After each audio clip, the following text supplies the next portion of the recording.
नमस्कार दोस्तों, हमारे इजी टूल यूट्यूब चैनल में आपका स्वागत है। तो आज हम देखेंगे कि full wave centre tap transformer rectifier वो क्या होता है, वो किस तरीके से वो वर्क करता है। तो इसके पहले हमने देखा था कि जो हमारा हाफ वेव रेक्टिफायर है वो किस तरह से वर्क करता है और उसके जो पैरामीटर्स है, यानी कि जैसे output voltage, output current, RMS voltage, RMS current, वो हमने देखा था। तो साथ ही में हमने उसमें देखा था कि रेक्टिफायर की जो एफिशिएंसी है वो कितनी है, वो भी देखा था हमने। तो आज हम देखेंगे full wave centre tap transformer rectifier. तो इसमें हमने देखा था कि पहले जो हमने देखा था कि उसमें ट्रांसफार्मर जो था उस सेंटर टैप नहीं था। तो इसमें हमने सेंटर टैप ट्रांसफार्मर यूज़ किया है। इसी वजह से इसे हम सेंटर टैप यानी सेंटर टैप ट्रांसफार्मर रेक्टिफायर भी कहते हैं।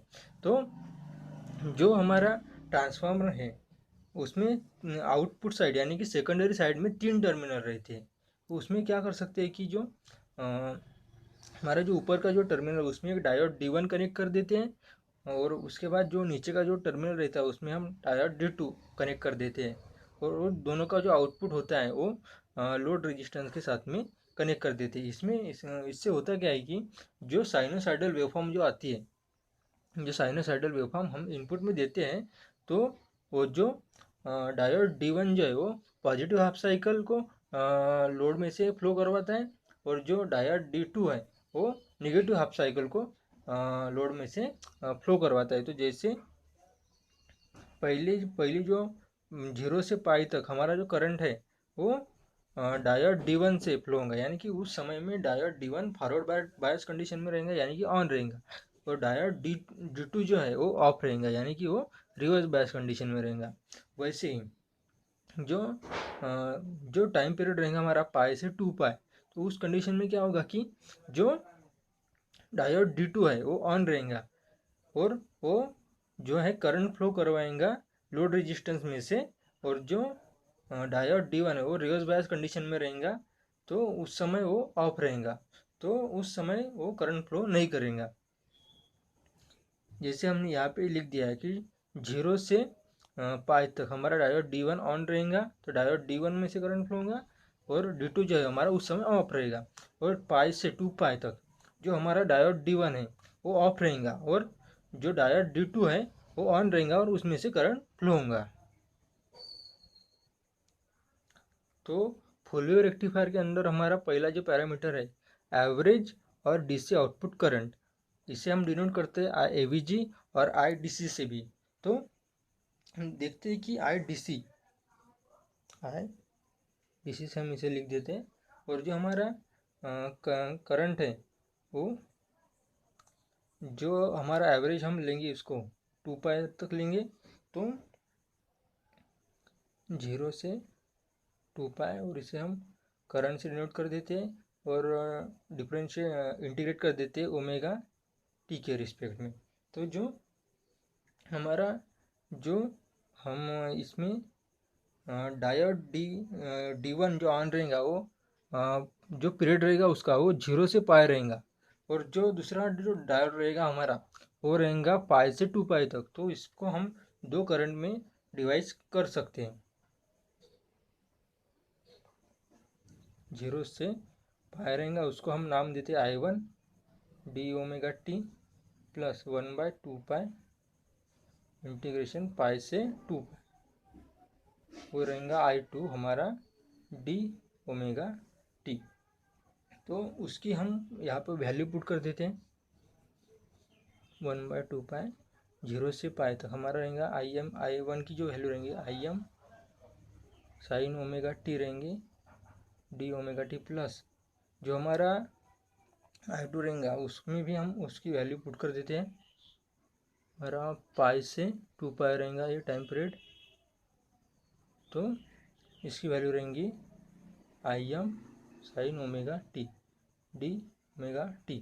तो जब हम इसे सॉल्व करेंगे तो इसमें होता क्या है कि जो साइन का इंटीग्रेशन हो जाता है वो कॉस हो जाता है और उसकी वैल्यू 1 हो जाती है। तो हम इसे यहाँ पे डायरेक्टली कन्वर्ट कर देते हैं कि जो हमारा Im जो है वो कॉमन आ जाएगा बाहर, Im/पाई, और जो यहाँ पे हमने ऐसे लिखा है कि पाई 2 पाई तक लिखा है, तो ये जो रहेगा वो दोनों के लिए कॉमन रहेगा। ये जो है 1/2 पाई दोनों के लिए कॉमन रहेगा, यहाँ पे हमें लिखने की ज़रूरत नहीं है। तो प्लस Im/पाई, यानी कि जो हमारा आउटपुट में जो करंट रहेगा वो ट्वाइस Im/पाई रहेगा। तो IDC की जो वैल्यू हमारी हो गई वो हो गई ट्वाइस Im/पाई। तो Im की जो हमारी वैल्यू है हमारे पास, अगर Im जो मैक्सिमम करंट फ्लो होगा तो उसमें उसकी अगर वैल्यू हम देखते हैं तो Im की जो वैल्यू है, Im की वैल्यू जो है वो Vm अपॉन जो हमारा फॉरवर्ड रेजिस्टेंस रहेगा और जो हमारा रोड रेजिस्टेंस रहेगा उसमें से जो करंट फ्लो होगा, तो उसकी सहायता से हम Im की वैल्यू निकाल सकते हैं। ये हो गया हमारा Im।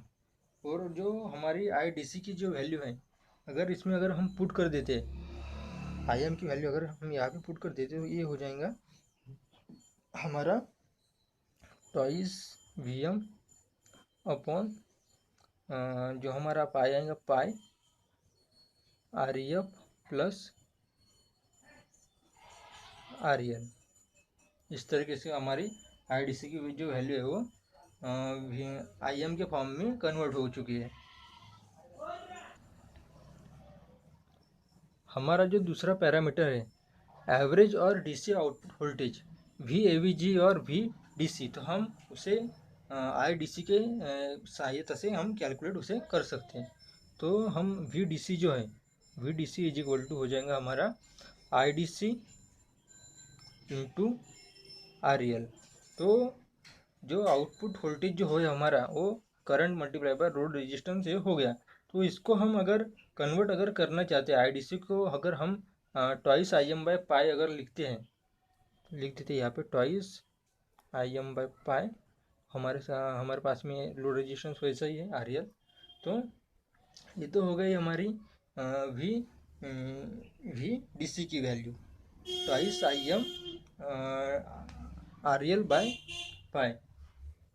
तो जिस तरीके से हमने VDC फाइंड किया है तो उसको हम इजीली कन्वर्ट भी कर सकते हैं, जो कि हमारे पास Im की जो वैल्यू है, Im की वैल्यू हमारे पास है Vm upon REF plus REL।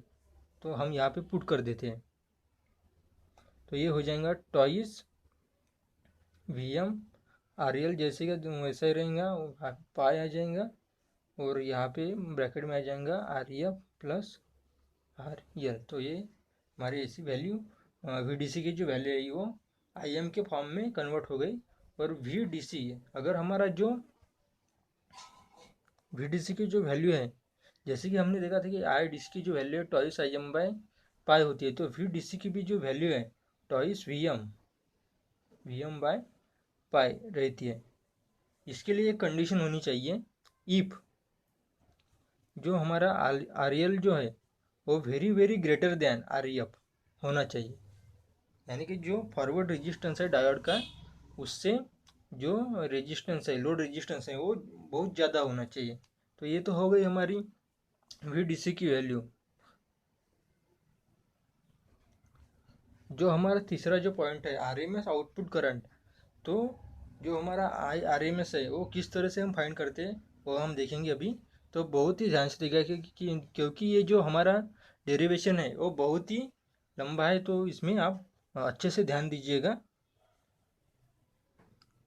IRMS is equal to जो हमारा IRMS होता है उसको हम अंडर रूट में ले लेते हैं, तो 1/2 पाई तक, यानी हमारी जो साइकिल रहेंगी 2 पाई तक रहेंगी, इंटीग्रेशन रहेगा 0 से 2 पाई। और जो हमारा I है I ये यानी कि लोड करंट जो है उसका हम स्क्वायर ले लेते हैं, क्योंकि हमें यहाँ पे RMS वैल्यू निकालनी है इसलिए।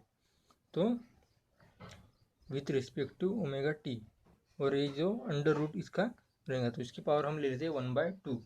तो इसको हम IL को जो है हमारा जो लोड करंट है उसे हम दो डायोड में से पास करवाते हैं 0 से पाई तक और पाई से 2 पाई तक, इसलिए हम इसे डिवाइड कर देते हैं दो साइड में 1/2 पाई इंटीग्रेशन 0 से पाई I1 का square D omega T plus जो हमारा रहेगा 1/2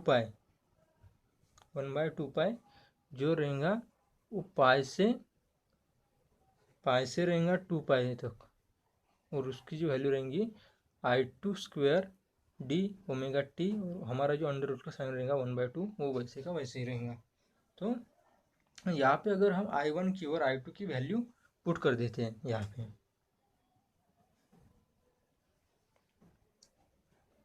1/2 पाई इंटीग्रेशन 0 से पाई IM साइन ओमेगा टी, यहाँ पे साइन का स्क्वायर रहेगा और IM का भी स्क्वायर रहेगा, D omega T plus 1/2 pi integration pi से 2 पाई तक हमारा जो IM square sine square omega T D omega T, और यहाँ पे 1/2 इसका पावर।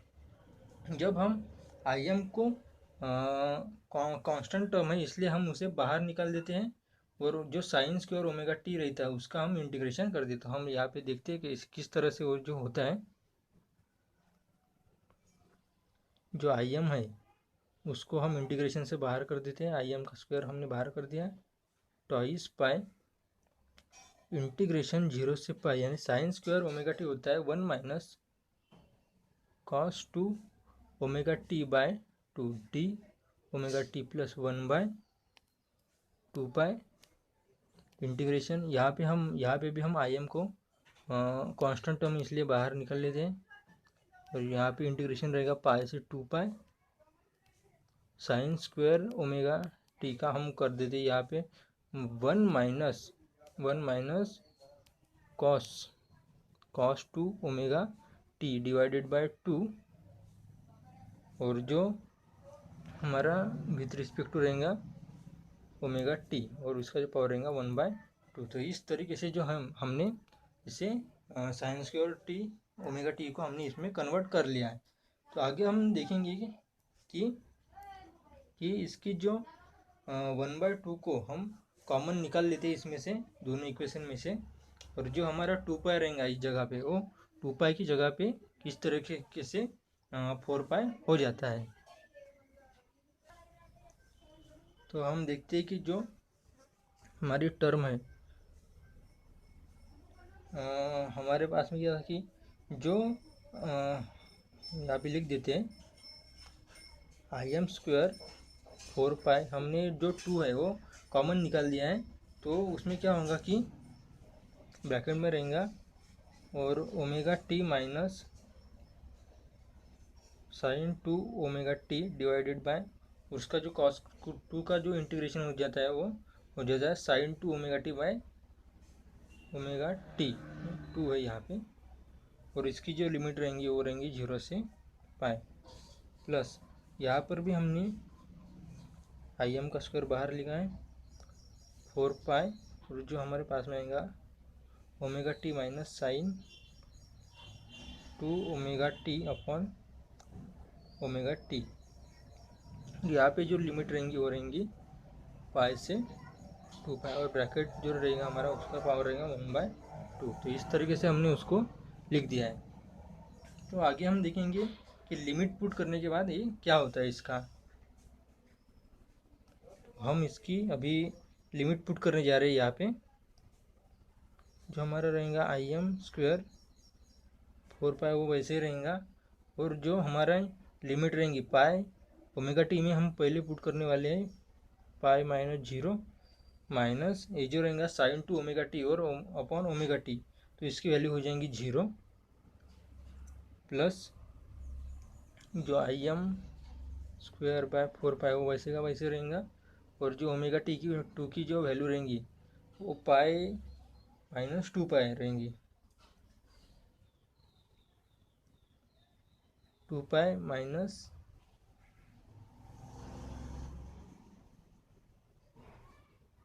पाई माइनस 2 पाई, और जो इसकी जो वैल्यू रहेंगी साइन 2 ओमेगा टी उसकी वैल्यू रहेंगी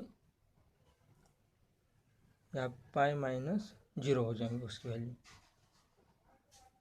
1/2 रहेंगे। और जो हमारी वैल्यू बचेंगी वो हम यहाँ पे लिख देते हैं। तो Im स्क्वायर बाय 4 पाई, इसमें से बचेगा हमारे पास पाई बचेगा यहाँ पे सिर्फ, इंटू में लिख देते हैं pi plus Im square upon 4 पाई, इसमें से भी हमारे पास रहेगा पाई, जो होल ब्रैकेट का स्क्वायर अंडर रूट रहेगा 1/2। तो जो हमारे पास जो टर्म आई है वो ट्वाइस टाइम्स है Im, तो हम उसे इस तरीके से लिख सकते हैं, twice into Im square by 4। तो और इसका जो रहेगा वो रहेगा 1/2 अंडर रूट। तो इसे हम अगर सॉल्व करते हैं तो 2 से 2 कैंसिल हो जाएगा, और जो अंडर रूट का साइन है वो भी हट जाएगा। तो उस समय हमारे पास रहेगा Im by under root of 2। तो इस तरीके से हमने RMS की जो वैल्यू है वो हमने निकाली है, Im बाय रूट 2। तो Im की अगर वैल्यू हम देखते हैं तो वो होती है Vm by RF plus RL। तो यहाँ पे हम लिख देते हैं Vm upon root 2 RF plus RL। तो ये हो गई हमारे Vm के फॉर्म में। चौथा जो हमारा पैरामीटर है वो है RMS आउटपुट वोल्टेज। तो VRMS से उसे हम डिनोट करते हैं। तो VRMS हम देखेंगे,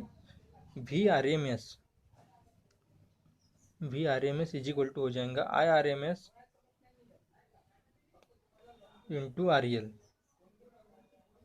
तो ये जो है हमारा IRMS, उसे हम VM के फॉर्म में अगर रिप्रेजेंट कर देते हैं तो यानी कि जो IRMS की जो वैल्यू हमने निकाली थी VM के फॉर्म में उसे हम यहाँ पे लिख देते हैं। तो उसकी वैल्यू रहेंगी Vm upon root 2 RF plus RL। यहाँ पे हम देखते हैं कि जो हमारा IRMS की जो वैल्यू है वो यहाँ पे लिख देते हैं Vm upon root 2 RF plus RL, ऐसी इसकी वैल्यू रहेंगी इनटू RL, मल्टीप्लाई में RL आ जाएगा।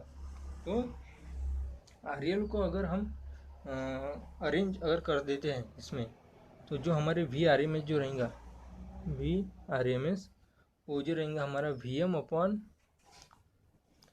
Upon under root of 2 1 plus RF upon RL। इस तरीके से हम उसे डिनोट करते हैं। हमारे पास वही कंडीशन है फिर से, if RL is very very greater than RF, तो जो हमारा VRMS रहेगा, VRMS जो रहेगा हमारा वो हो जाएगा Vm बाय रूट 2। इस तरीके से हमने VRMS का भी जो VRMS की भी जो वैल्यू है वो फाइंड कर लिए हैं। हमारा जो अगला पॉइंट है रेक्टिफायर इफिशिएंसी यानी कि नीटा। तो हम इसे डिनोट करते हैं नीटा से, और उसका जो फार्मूला होता है, रेशो होता है VDC अपॉन PAC। तो हमारा जो आउटपुट में जो DC पावर रहता है PDC, और PAC इनपुट पर जो पावर रहता है उसका हम रेशो लेते हैं, तो उसके रेक्टिफायर की जो है इफिशिएंसी हमें पता चल जाती है। तो PDC हमारे पास कितना है वो अभी हम देखेंगे। PDC is equal to IDC square RL, ये हमारा फार्मूला हो गया IDC स्क्वायर RL। तो ये हमारा PDC का फार्मूला हो गया। अगर हम IDC की वैल्यू अगर यहाँ पे पुट कर देते तो वो होंगी, IDC की जो वैल्यू होती है वो हो रहेंगी ट्वाइस Im अपॉन पाई। तो यहाँ पे 4 Im स्क्वायर, RL वैसे का वैसा रहेगा और पाई का भी स्क्वायर। तो ये हमारी आ गई PDC की वैल्यू। अभी हम देखेंगे कि PAC की जो वैल्यू है, PAC की जो वैल्यू है वो कैसी रहेंगी। तो RMS स्क्वायर और ब्रैकेट में रहेगा हमारे पास RL प्लस RF, ये रहेगा। तो अगर आर एम एस की जगह हम उसकी जो आर एम एस की वैल्यू पुट कर देते हैं IM/2, तो वो हो जाएगा IM² यहाँ पे √2 रहता है, इसलिए यहाँ पे हम स्क्वायर कर देते, यहाँ पे 2 आ जाता है, तो ब्रैकेट में रहेगा REL प्लस REF, ऐसे रहेगा। और अगर हम उसी को हम फार्मूले में अगर पुट कर देते हैं, PDC की वैल्यू हमारे पास रहेंगी 4 IM² REL upon pi square, और जो हमारे पास में वैल्यू है PAC की वो रहेंगी 2। इसको हम रिवर्स कर देते हैं, IM² upon REL plus REF। इस तरीके से हमारी ये जो वैल्यू ये रहेंगी। और जो उसको अगर हम देखेंगे कि सॉल्व करते हैं, तो वो बन जाएगा 8। 2 से अगर मल्टीप्लाई कर देते, यहाँ पे IM से कैंसिल हो जाएगा, और 2 से 4 को अगर हम मल्टीप्लाई कर देते तो वो हो जाएगा 8 अपॉन पाई स्क्वायर, और अब ब्रैकेट में हमारे पास बचेगा REL upon REL plus REF। इस तरीके से अगर हम इसे अरेंज कर देते हैं, यानी कि 8 अपॉन पाई स्क्वायर, और जो इसे अरेंज हम करेंगे तो यहाँ पे 1 upon 1 plus REF upon REL, इस तरीके से हम इसे लिख सकते हैं। तो अगर हम 8/पाई स्क्वायर की अगर हम वैल्यू निकालते हैं, तो आ जाएंगी वो 0.81 उसकी वैल्यू आ जाएंगी इसकी।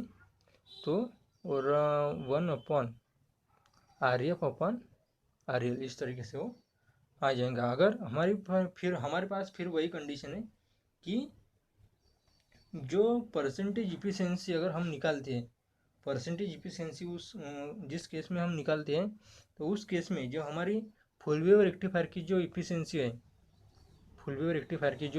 है, हमारी वो आ जाएंगी, efficiency is equal to 81.2%, 81.2% plus 1 plus REF upon REL। अगर हमारा REL ग्रेटर है, वेरी ग्रेटर है REF से, तो उस केस में हमारे पास जो रेक्टिफायर की इफिशिएंसी आ जाएंगी 180.2%।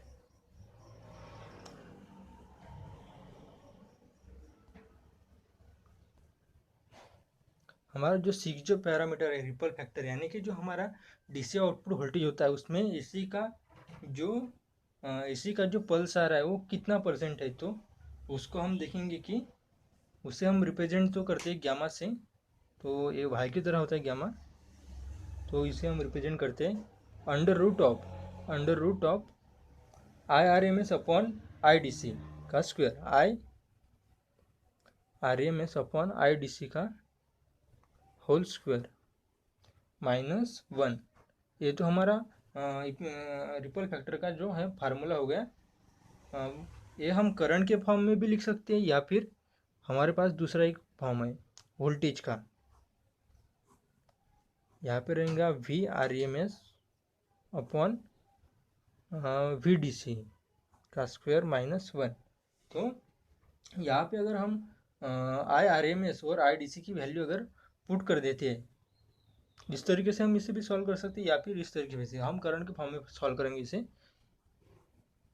IRMS की वैल्यू हमारे पास है IM/√2 इंटू, और हमारे पास जो IDC की वैल्यू है वो 2 IM अपन पाई है, तो उसे हम रिवर्स कर देते हैं, तो पाई/2 IM, इस तरीके से उसका होल स्क्वायर -1, इस तरीके से वो हो जाएगा। तो हमारे पास में आ जाएगा IM से IM कैंसिल हो जाएगा यहाँ पे, और जो पाई अपॉन 2/√2 ये बचेगा यहाँ पे, उसका होल स्क्वायर -1। तो इसकी जो वैल्यू आ जाएंगी, हम इसे जब सॉल्व करेंगे, इसकी जो वैल्यू आएंगी वो आएंगी 0.48, 0.4 इसकी वैल्यू आएंगी। जो रिपल फैक्टर है हमारा फुल वेव रेक्टिफायर के केस में वो हमारा हो जाएगा 0.48। जैसे कि हमने देखा था कि हाफ वेव रेक्टिफायर में जो हमारा हाफ वेव रेक्टिफायर के केस में हमारा जो रिपल फैक्टर है वो 1.21 होता है, बहुत ही ज़्यादा होता है वो। तो थैंक यू दोस्तों, हमारा वीडियो देखने के लिए धन्यवाद। और इसी तरह से आपको आगे भी बहुत सारे वीडियो मिलते रहेंगे।